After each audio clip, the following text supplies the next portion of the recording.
Les royaumes mortels de l'âge de Sigmar ont un fonctionnement très particulier, à un tel point où on pourrait se demander s'il s'agit de plusieurs mondes, comme un système solaire, différentes dimensions et plans, comme les royaumes oubliés de Donjons et Dragons, ou quelque chose de semblable au monde de l'Yggdrasil dans la mythologie nordique, ou encore une dimension liée à des concepts comme le sont les royaumes du chaos. C'est ce qu'on va justement explorer en présentant clairement ce que sont les royaumes. Mais pour apporter un petit début de réponse, on va voir qu'ils vont partager certains concepts avec les différents exemples qu'on a mentionnés, ce qui les rend assez uniques. L'origine des royaumes réside dans les vents de magie, qui représentent chacun différentes énergies et concepts. Ces vents sont à la base originaires des royaumes immatériels du chaos. Ils ont été libérés dans l'univers qui se nomme le cosmos ésotérique. Là, ils ont fini par se condenser et se cristalliser pour prendre une forme physique. Les royaumes sont donc les vents de magie eux-mêmes. Et de par le fait, tout ce qui s'y trouve, que ce soit de la matière inanimée ou vivante, est constitué de particules d'énergie liées à ces vents de magie. Par exemple, des flammes ou quelque chose de chaud seront composés de magie de feu, d'Akshi. Chaque royaume existe sur le même plan physique et dans le même univers. Il dérive dans le vide éthérique, une sorte d'espace similaire au vide de l'espace, mais qui va aussi avoir certaines particularités qu'on va voir par la suite. Les royaumes sont aussi plus ou moins proches entre eux et s'affectent de différentes façons. L'exemple le plus remarquable est celui de Ish, le royaume de la lumière, qui éclaire les autres royaumes et permet le jour. Chaque royaume va être contenu dans sa propre sphère d'existence, un périmètre sur lequel ils s'étendent et qui aura un fonctionnement et des lois physiques qui leur sont propres. Donc même s'ils sont sur le même plan physique, il ne va pas y avoir des lois universelles pour chaque royaume. Un peu comme si chacun avait son propre microcosme. Les sphères d'existence sont des sortes de bulles qui contiennent l'atmosphère, les continents et les océans des royaumes. Par conséquent, on peut les voir comme quelque chose de similaire à des planètes, mais qui auront chacune leur propre loi comme on l'a dit. Par exemple, elles ne sont pas toutes sphériques. Ils ont différentes formes, certains sont plats, d'autres fragmentés, d'autres ont des étages, et certains sont même creux en un sens. L'étendue de ces sphères ont aussi la réputation d'être presque infinie aux yeux des mortels. Cela vient du fait que généralement, une seule vie humaine ne suffit pas à en traverser un de bout en bout. Ce qui fait que le témoignage et les descriptions des mortels sur les royaumes n'est souvent pas très fiable. En réalité, les royaumes ont bel et bien des limites, mais elles ont la particularité de ne pas être fixes ou stables. Elles vont s'agrandir et se réduire au fur et à mesure du temps dans ce qu'on appelle la danse céleste des royaumes. Une autre particularité qui a contribué à cette réputation de royaume presque infini est aussi le fait que les extrémités des royaumes sont extrêmement périlleuses. Car plus on approche d'une de ces extrémités, plus la magie et l'énergie des royaumes est concentrée, cristallisée. Là, les lois de la réalité sont complètement distordues, soumises aux différents concepts immatériels des différents vents de magie. Un état assez similaire au royaume du chaos. Mais là où ces derniers sont corrupteurs, les extrémités des royaumes émanent quelque chose de plus primaire et pur. Cela dit, ils n'en sont pas moins mortels. Quasiment rien ne peut y survivre, car la moindre pensée ou la moindre parole peut résonner avec l'énergie du royaume et influer sa réalité. Des transmutations ou combustions spontanées y sont donc courantes, dépendamment de la nature du royaume. À l'exact inverse, cela dit, les centres sont beaucoup plus stables. Ils ont des climats plus ou moins normaux, similaires à ce qu'on pourrait voir sur notre Terre, qui permet à la vie de s'y développer. Chacun aura toutes sortes de biomes possibles, même si dans certains royaumes, des biomes en lien avec leur nature vont être plus présents. Par exemple, l'Iran, le royaume de la vie, a énormément de végétation, là où Akshi a énormément d'activités volcaniques dans ces régions. Il arrive aussi parfois que la nature d'un royaume peut affecter une petite partie d'un autre. Cela est rendu possible grâce à quelque chose qu'on appelle des portes-royaumes. Différents passages reliant les royaumes entre eux et permettant de voyager de l'un à l'autre. Ils sont aussi entourés de beaucoup de mystères. car contrairement à la création des royaumes qui semble avoir été un phénomène naturel, beaucoup de portes-royaumes semblent artificiels, ce qui semble indiquer une intervention extérieure. Il y a différentes théories quant à leur origine, la principale étant que ce serait l'œuvre des anciens, de puissantes entités mystérieuses opposées aux entités du chaos. Comme ces derniers, ils semblent d'ailleurs aussi exister dans les différents univers de Warhammer. Dans Warhammer Fantasy Battle et par extension l'Âge de Sigmar, ils sont à l'origine de la création des Slaanes, ainsi que les hommes lézards qu'on appelle aussi les Séraphons. Les anciens les ont créés comme armes vivantes pour combattre les puissances de la ruine. Ils sont d'ailleurs aussi présents dans Warhammer 40 000 et ont fait quelque chose de similaire en créant les orques et les Eldar. Les anciens sont aussi connus pour avoir des plans dans des plans qui peuvent s'étendre sur des éons. Les porte-royaumes qu'ils ont créés et donc par extension les royaumes mortels font donc sans doute partie de leur grand plan pour vaincre les puissances de la ruine. Il y a toutes sortes de portes. Certaines ne mènent pas toujours à un autre royaume, mais mènent à un autre endroit dans le même royaume, ce qui permet de voyager sur de longues distances. Après, ça c'est le cas des portes stables. Certaines sont à sens unique et d'autres ne mènent même pas à des points fixes. Certaines vont être dans des endroits difficilement atteignables, comme la stratosphère ou dans les profondeurs des abysses. D'autres encore ne ressembleront même pas à des portails. Ils peuvent avoir toutes sortes de formes, comme la surface d'un lac, une arche de branches ou encore un cercle de pierre. Ajoutez à cela, certaines ne fonctionnent que dans des conditions très particulières. Par exemple, peut-être lorsque le ciel étoilé est dans une position particulière. Ce genre de passage va souvent être invisible aux yeux de la plupart des mortels. En découvrir un peut donc rendre quelqu'un extrêmement riche. Si tant est qu'il mène à un endroit intéressant bien sûr, car ils peuvent être aussi très instables et dangereux, surtout si on ne peut pas voir leur destination. Ils peuvent mener à des terres prospères pleines de ressources, comme au cœur d'un volcan. Ou même, pire encore, certaines de ces portes ont été corrompues par le chaos. Et lorsque c'est le cas, elles mènent directement vers les royaumes du chaos. Traverser un de ces passages volontairement ou involontairement peut donc aussi mener à une torture éternelle. Ensuite, un autre moyen de voyager d'un royaume à l'autre est par le vide éthérique. Cela dit, très peu d'entités ont les moyens de s'y déplacer. Parmi les rares qui le peuvent, il y a les Séraphons à bord de leur vaisseau Ziggurat. Parmi les autres voyageurs qui passent à travers le grand vide, il y a les serviteurs de Tzinch à bord de leur grande tour d'argent. Mais là où eux et les Séraphons ne font qu'y voyager, il y a aussi des créatures qui y vivent. Ils sont décrits comme des monstres Lovecraftiens, des créatures affamées qui nagent dans cette mer d'éternité.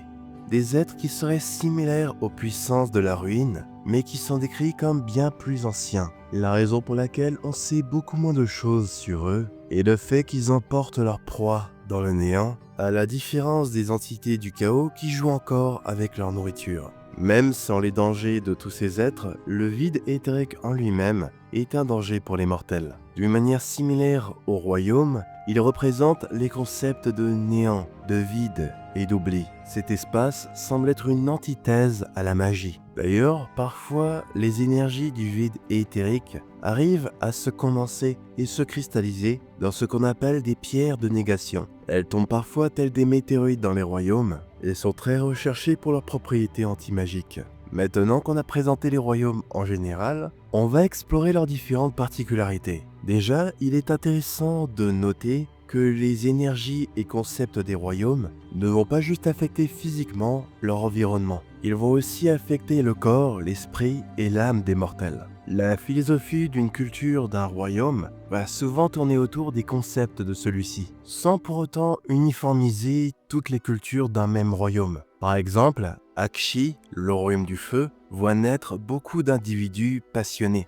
Mais cette particularité va s'exprimer différemment en fonction de ces régions et cultures. Un autre phénomène intéressant est le fait que le corps des mortels est infusé de la magie du royaume qu'il a vu naître ou de celui dans lequel il vit le plus longtemps. Ce qui permet à ceux qui voient les vents de magie de pouvoir identifier l'origine de certains individus. Par exemple, quelqu'un qui est né à Ish, le royaume de la lumière, mais qui vit depuis longtemps à Aqshy, le royaume du feu, aura des filins de magie akshienne virevoltant autour de lui, mais aussi des filins de magie ishienne persistants en son cœur. Alors maintenant, parlons des particularités de chaque royaume. Déjà, comme on l'a mentionné plus tôt, Ish, le royaume de la lumière, est l'un des royaumes les plus importants, car il agit comme un soleil pour les autres royaumes. Physiquement, il représente la lumière, mais conceptuellement, il représente aussi la clarté, le savoir, la logique et le perfectionnement de l'esprit. Par conséquent, beaucoup de cultures qui y vivent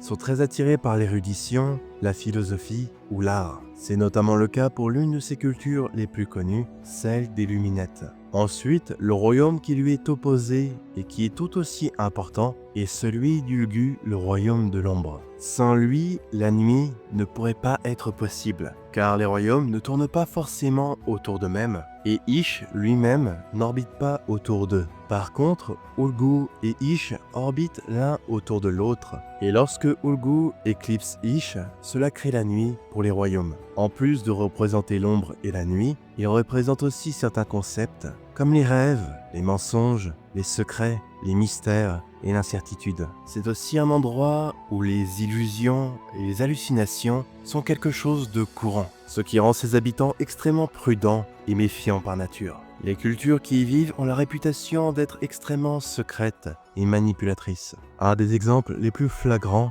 est celui des filles de Caïn. Ulgu et Ish ne sont pas les seuls royaumes qui affectent les autres, même s'ils sont l'exemple le plus visible. Un autre de ces duos est celui de Shaish, le royaume de la mort, et Giran, le royaume de la vie. Car en fonction de l'ascendance de l'un ou l'autre, cela crée les saisons dans les autres royaumes. Lorsque Giran est à son ascendant, cela amène le printemps. Et à l'inverse, lorsque c'est le tour de Shaish, cela amène le déclin et l'hiver. Une autre particularité qu'a Shaish est le fait que c'est là que les après-vies qui figurent dans les croyances des peuples des royaumes mortels apparaissent. Et ce, même s'il est toujours possible aux vivants d'y aller. C'est donc un endroit où on peut marcher parmi ses ancêtres dans les différents paradis, enfers et toutes sortes d'autres systèmes imaginés par les mortels. Shaish va donc représenter la mort, mais aussi des concepts comme le déclin, le temps et la fin. Les peuples qui s'y trouvent ont généralement une grande compréhension du fonctionnement des esprits,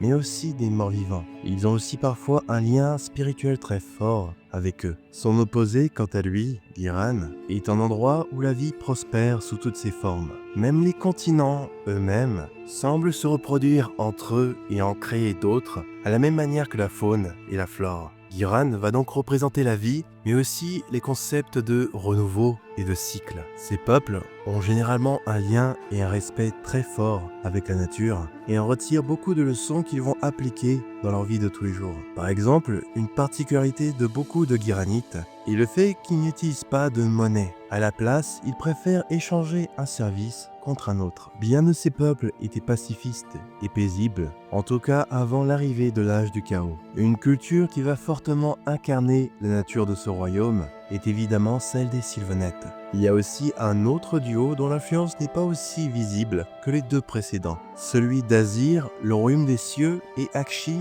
le royaume du feu. D'après certaines croyances, Azir représenterait une objectivité froide, qui ferait contrepoids à la tourmente émotionnelle d'Akshi. Le royaume du feu représente donc aussi les passions, mais aussi la motivation et le pouvoir. Ces peuples sont connus pour être très intenses et donnent le maximum dans tout ce qu'ils font, et vivent intensément leur vie comme si chaque jour était le dernier. Cela les rend aussi naturellement agressifs et belliqueux. C'est pourquoi beaucoup de peuples d'Akshi sont vus comme des tribus guerrières barbares. Les Douardins de Grimnir, Pyro-tueurs, en sont un exemple assez flagrant. Mais le Royaume du Feu a aussi vu naître des empires marchands extrêmement compétitifs, ou même des magiocraties qui ont poussé les limites de leur maîtrise de la magie à l'extrême. Azir, quant à lui, va être lié aux étoiles et au cosmos qui s'étend au-delà des 8 royaumes, mais aussi aux concepts comme la préscience, la curiosité et l'avenir. Ils augurent aussi bien positifs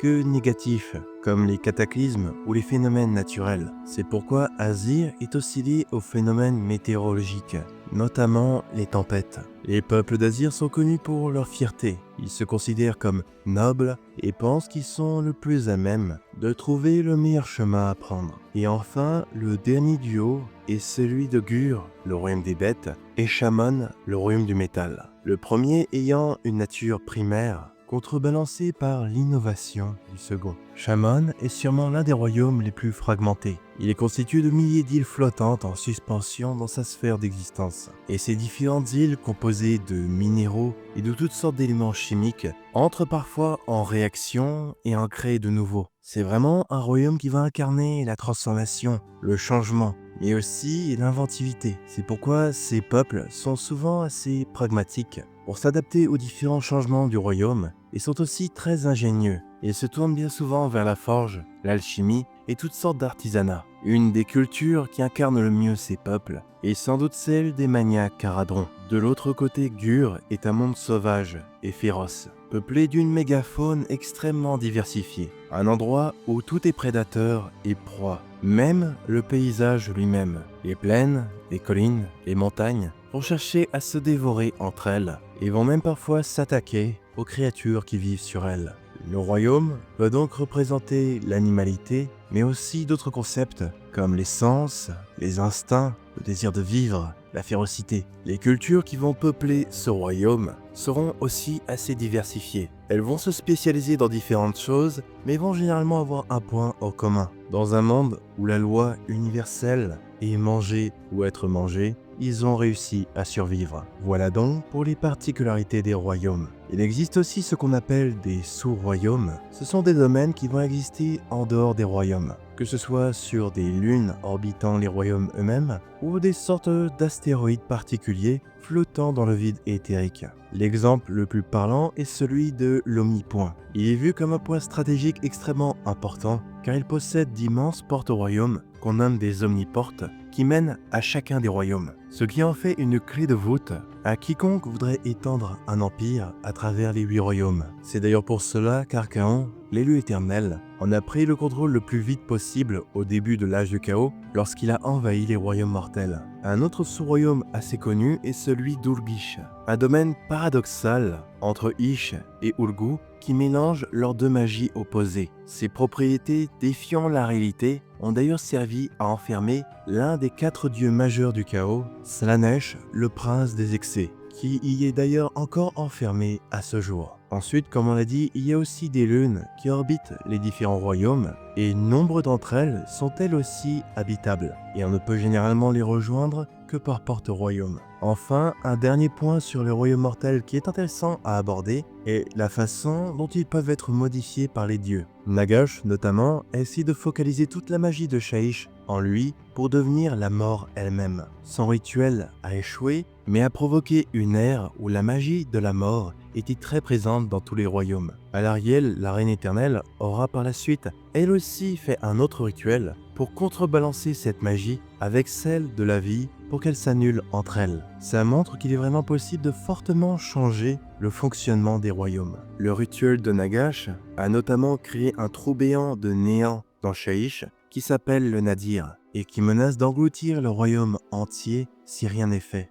Il existe aussi un autre projet divin semblable à celui-ci qui pourrait aussi changer la face des royaumes dans le futur. Ce grand projet est celui de Sigmar, le dieu roi, et il se nomme le Mandat d'Azir, une initiative qui vise à fusionner les 8 royaumes entre eux de manière ordonnée, tels que les vents de magie l'étaient avant qu'ils soient séparés par le vortex des hauts elfes dans l'ancien monde. Ce type de magie avait d'ailleurs un nom, la haute magie, qui était opposée à la magie du chaos. Une magie ordonnée opposée à une magie désordonnée. Et donc, par extension, Sigmar cherche peut-être à créer un royaume de haute magie, de l'ordre, opposé au royaume du chaos. Il s'agit bien sûr d'une théorie, mais on verra bien ce que l'avenir nous réserve pour les royaumes mortels. Merci d'avoir regardé la vidéo jusqu'au bout, j'espère que vous l'aurez appréciée.